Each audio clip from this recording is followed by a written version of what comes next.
وہ وقت یاد کرنے کے لائق ہے جب عمران کی بیوی نے کہا کہ اے پروردگار، جو بچہ میرے پیٹ میں ہے میں اس کو تیری نذر کرتی ہوں، اسے دنیا کے کاموں سے آزاد رکھوں گی، تو اسے میری طرف سے قبول فرما، تو سننے والا ہے، جاننے والا ہے۔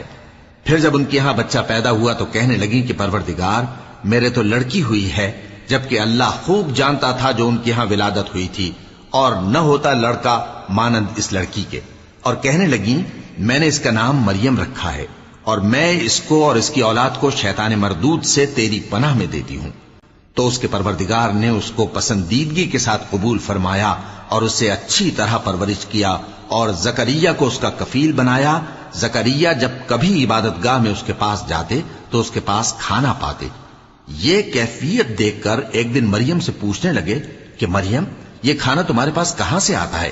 وہ بولی کہ اللہ کے ہاں سے آتا ہے، بے شک اللہ جسے چاہتا ہے بے